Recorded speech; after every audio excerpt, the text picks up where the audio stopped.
बिस्मिल्लाहिर्रहमानिर्रहीम। अस्सलाम वालेकुम। आज का हमारा टॉपिक है टर्नर सिंड्रोम। तो सबसे पहले हम इसकी डेफिनेशन देखते हैं। Turner syndrome is a chromosomal condition that describe girl and women with common feature that are caused by complete or partial absence of second sex chromosome. ऐसी कंडीशन जिसके अंदर गर्ल्स में या वुमेन में एक एक्स क्रोमोसोम एब्सेंट हो जाए तो उस कंडीशन को हम कह देते हैं टर्नर सिंड्रोम। अब टर्नर सिंड्रोम की काज क्या है, ये टर्नर सिंड्रोम होता क्यों है? Girls who have Turner syndrome are missing one of their X chromosome. हम जानते हैं कि जो फीमेल होती है उसकी जीनोटाइप में डबल एक्स होता है, ठीक है। और अगर डबल एक्स में से एक एक्स एब्सेंट हो जाए तो सिर्फ एक बच जाता है। तो ये जो एक एक्स एब्सेंट हुआ, मिस हुआ, इसने ये कंडीशन पैदा कर दी जिसको हम कहते हैं Turner syndrome. Turner syndrome is typically cause by what is called non disjunction. तो ये टर्नर सिंड्रोम किस वजह से होता है? ये होता है नॉन डिसजंक्शन की वजह से। अब नॉन डिसजंक्शन किसे कहते हैं? Non disjunction happen when a pair of sex chromosome fails to separate during formation of a sperm और एग। वही बात कर रहे हैं, ये जो पेयर की फॉर्म में क्रोमोसोम प्रेजेंट हैं, अगर ये मियोसिस के दौरान एक दूसरे से सेपरेट नहीं होंगे तो उस कंडीशन को कहते हैं नॉन डिसजंक्शन। और उस कंडीशन की वजह से जो बीमारी बनती है उसको कहते हैं टर्नर सिंड्रोम। अब यहाँ पर आप देखें कि ये हमारे पास एक नॉर्मल सेल है जिसके अंदर हमें दो क्रोमोसोम ये नज़र आ रहे हैं। इसमें एक ब्लू है और एक ब्लैक है। जब ये इसके अंदर मियोसिस 1 होती है तो ये दो क्रोमोसोम जो पेयर की फॉर्म में आपको नज़र आ रहे हैं, ये वाले ब्लू और रेड कलर में जो आपको दो क्रोमोसोम नज़र आ रहे हैं, ये पेयर की फॉर्म में। मियोसिस के दौरान क्या होता है कि जब एक सेल से दो सेल ये बनते हैं तो हर एक सेल के अंदर ये वाला इनमें से एक क्रोमोसोम चला जाएगा। जिस तरह के यहाँ पर एक सेल है, इसमें ब्लू कलर का क्रोमोसोम चला गया, और ये एक सेल है, इसके अंदर रेड कलर का क्रोमोसोम चला गया। तो ये तो नॉर्मल प्रोसेस है, ठीक है। अब अगर हम यहाँ पे देखें कि इसी सेल के अंदर आगे मियोसिस 2 होगी तो ये जो क्रोमोसोम रेप्लिकेटेड था ये सेपरेट हो जाएगा। जब ये सेपरेट होगा तो ये एक क्रोमोसोम एक सेल में आ जाएगा और ये एक क्रोमोसोम दूसरे सेल में आ जाएगा। तो ये इससे नॉर्मल गैमेट बनते हैं। इस प्रोसेस को कहते हैं डिसजंक्शन, ठीक है। अब नॉन डिसजंक्शन क्या है कि ये सेल है, ऊपर वाला आप सेल देखें ये वाला, तो इसमें एक क्रोमोसोम है और वो रेप्लिकेटेड क्रोमोसोम है। क्या होना था कि ये जो क्रोमोसोम के दो आर्म्स हैं होमोलोगस एक क्रोमोसोम जो रेप्लिकेटेड फॉर्म में है, इसके जो 4 आर्म्स हैं इसमें से 2 आर्म्स एक सेल में जाने थे और दूसरे 2 आर्म्स दूसरे सेल में जाने थे। लेकिन क्या हुआ कि एक सेल में 4 आर्म्स चले गए और दूसरे सेल में कुछ भी नहीं गया। तो इस की वजह से जो कंडीशन पैदा होगी उसको हम कह देते हैं टर्नर सिंड्रोम, ठीक है। और इसमें से एक एक्स क्रोमोसोम मिस हो जाता है। यहाँ पर अगर हम देखें कि ये हमारे पास ये एक एग है और इसके अंदर 23 क्रोमोसोम है जो कि नॉर्मल होते हैं, ठीक है। ये एक स्पर्म है, इसके पास 22 क्रोमोसोम है। मतलब क्या कि इसके अंदर एक एक्स क्रोमोसोम एब्सेंट है, ठीक है। तो जब ये 23 क्रोमोसोम वाला एग और 22 क्रोमोसोम वाला स्पर्म मिलेंगे तो ये हमें मिल जाएगा ये वाला ज़ाइगोट जिसके अंदर 45 क्रोमोसोम। तो नॉर्मली हर इंसान के अंदर 46 क्रोमोसोम होते हैं, तो इसके अंदर 45 होंगे। तो इसका मतलब क्या हुआ कि ये एबनॉर्मल कंडीशन है और ये बन जाती है टर्नर सिंड्रोम, ठीक है। इसी तरह हमने यहाँ पर भी हम दिखाया है कि ये एग है जिसके अंदर 23 क्रोमोसोम है और ये स्पर्म है जिसके पास 22 क्रोमोसोम है। तो स्पर्म और एग मिलेंगे तो ये हमारे पास आ जाएगा ज़ाइगोट, इसके अंदर 45 क्रोमोसोम हो जाएंगे, तो ये एबनॉर्मल कंडीशन है। तो ये इसके अंदर फिर क्या होगी, इसके अंदर फिर होगी आगे डेवलपमेंट, फिर इसके अंदर माइटोसिस होगी, माइटोसिस से फिर 1 से 2 सेल बनेंगे और इस तरह से ये डेवलपमेंट जो है वो प्रोसीड होती जाएगी। नेक्स्ट हम पढ़ेंगे टाइप्स ऑफ टर्नर सिंड्रोम। तो इसकी 3 टाइप्स होती हैं, X chromosome monosomy, X chromosome mosaicism और एक्स क्रोमोसोम डिफेक्ट्स, ठीक है।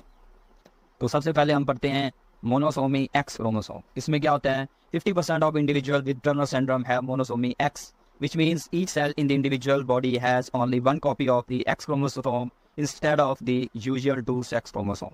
तो इसमें क्या होगा कि जो टर्नर सिंड्रोम का ये पेशेंट होता है, इसमें एक एक्स क्रोमोसोम होता है, यानी कि फीमेल में एक एक्स क्रोमोसोम होगा और एक एब्सेंट होगा, ठीक है। तो ये टर्नर सिंड्रोम के 50% केसेस में यही होता है कि एक एक्स क्रोमोसोम प्रेजेंट होता है और दूसरा एब्सेंट होता है। तो इसको कहते हैं मोनोसोमी एक्स क्रोमोसोम। इसमें आप देखें कि ये नॉर्मल ह्यूमन की कैरियोटाइप है और इसमें आपको सारे के सारे क्रोमोसोम नॉर्मल मिलेंगे।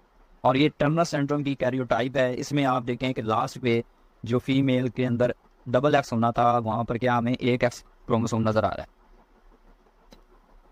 अब नेक्स्ट है X chromosome mosaicism. 30% of girls with disorder are missing the X chromosome is just some of their cell.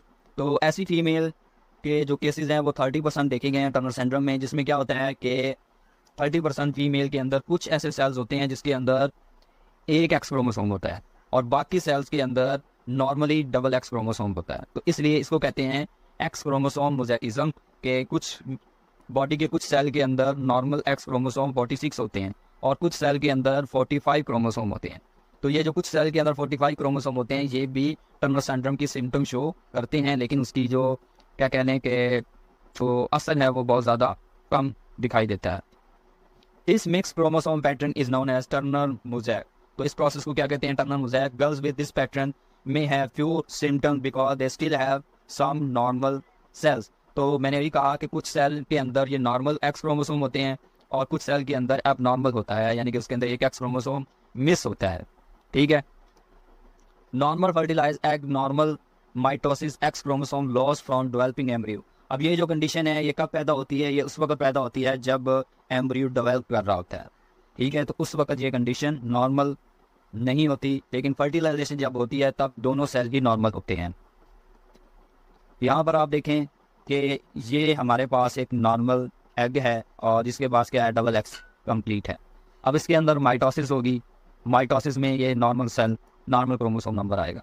अब फिर इस दो सेल्स के अंदर जब माइटोसिस होगी तो वो 2 से कितने बनेंगे? 4 सेल बनेंगे।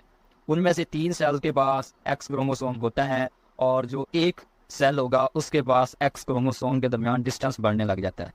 फिर आगे जब इसकी डिवीजन होती है तो आहिस्ता आहिस्ता हमें क्या नज़र आते हैं? एक सेल था जिसके पास एक्स क्रोमोसोम मिस हो गया, फिर आगे उसके अंदर डेवलपमेंट हुई तो 1 से 2 सेल ऐसे बने जिसके पास सिर्फ और सिर्फ एक एक्स क्रोमोसोम है। तो इस तरह से ये ऐसे सेल पैदा होते जाएंगे जिसके अंदर एक एक्स क्रोमोसोम जो है वो मिस होगा। इस तरह से फिर ये कंडीशन बन जाती है एक्स क्रोमोसोम मोज़ेकिज्म। नेक्स्ट अगर हम देखें तो थर्ड टाइप है इसकी एक्स क्रोमोसोम डिफेक्ट्स। इसके अंदर क्या होता है? 20% of Turner syndrome cases both X chromosome are present but one is abnormal. इसमें क्या होगा कि एक फीमेल है, उसके पास दोनों एक्स क्रोमोसोम तो हैं, ठीक है, दोनों एक्स क्रोमोसोम हैं, लेकिन उनमें से एक क्रोमोसोम एक्स क्रोमोसोम उसका कुछ पार्ट जो है वो कटा हुआ है, यानी कि वो एक्स क्रोमोसोम क्या है? एबनॉर्मल है। ठीक है। It may be shaped like a ring और मिसिंग सम जेनेटिक मटेरियल। तो साहब यहाँ पर अगर हम देखें तो ये हमें नज़र आ रहा है जिसमें क्या है कि ये एक इंडिविजुअल है, इसके पास 2 एक्स क्रोमोसोम है, ये आपको नज़र आ रहे हैं। अब इसमें से एक एक्स क्रोमोसोम ये वाला ये नॉर्मल है, लेकिन अगर हम ये एक्स क्रोमोसोम देखें तो इसके कुछ पार्ट हमें कटे हुए नज़र आ रहे हैं। जिस तरह ये वाइट कलर का ये पार्ट कटा है इसका और इसी तरह ये वाइट कलर का पार्ट कटा हुआ है। जब ये दोनों पार्ट यहाँ से कट जाएंगे तो क्रोमोसोम जो है वो आप खुद एक दूसरे के जो एंड होता है क्रोमोसोम का, दोनों एंड्स वो आपस में मिल जाएंगे, तो इस तरह से क्रोमोसोम की जो स्ट्रक्चर है वो चेंज हो जाती है। तो इस तरह से एक फीमेल है, उसके पास दोनों एक्स क्रोमोसोम तो हैं, लेकिन इनमें से एक एक्स क्रोमोसोम की जो शेप है वो चेंज है, वो डिफेक्टिव है। ठीक है, तो ऐसे कंडीशन को हम कह देते हैं X chromosome defect Turner syndrome.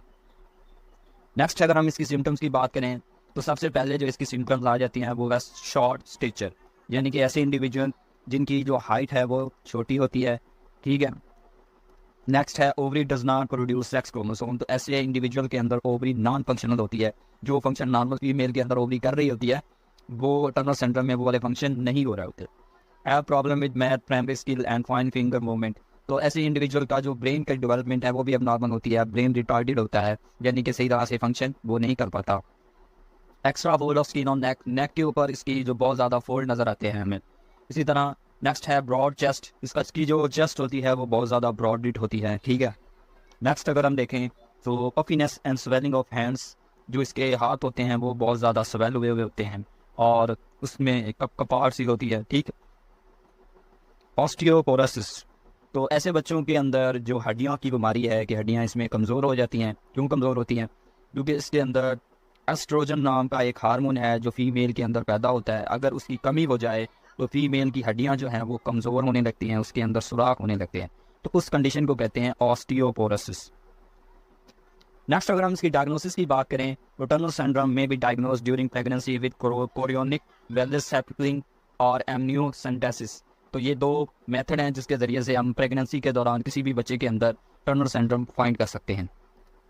Alternatively, an ultrasound machine that uses sound wave to look inside a mother's uterus can identify disorder by its physical symptom। तो जो टर्नर सिंड्रोम के अंदर फिजिकल सिम्टम्स हैं उसको हम मदर की uterus के अंदर अल्ट्रासाउंड के जरिए देख सकते हैं कि बच्चे के अंदर क्या एबनॉर्मलिटी आ रही है। ठीक है, अब ये कोरियोनिक वेलस सैम्पलिंग और एमनियोसेंटेसिस इसका मेथड क्या होता है आँख की यूट्रस के अंदर। तो वहाँ पर जो बच्चा होता है, बच्चे के गिर्द दो मेम्ब्रेन होती हैं, एक को कहते हैं एमनियन और एक का नाम है कोरियन। अगर एमनियन से एमनियोटिक फ्लूइड निकाला जाए, उसकी सैम्पलिंग की जाए तो उसको हम कहते हैं एमनियोसेंटेसिस।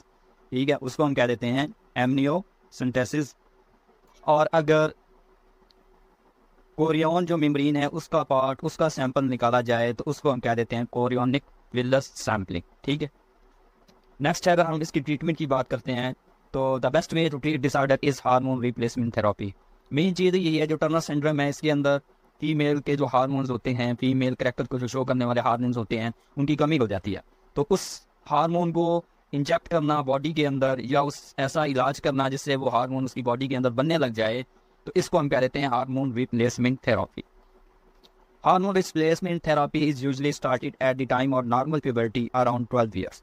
तो फीमेल के अंदर हार्मोन रिप्लेसमेंट थेरेपी उस वक्त की जाती है जब फीमेल की उम्र 12 ईयर से ज़्यादा हो जाए। ठीक है, तो ये था आज का हमारा टॉपिक टर्नर सिंड्रोम। उम्मीद है आपको ये इसकी समझ आई होगी। अगर आपको ये वीडियो अच्छी लगे तो आप अपने दोस्तों के साथ इसको शेयर करें और हमारे चैनल को सब्सक्राइब करें। Thank you.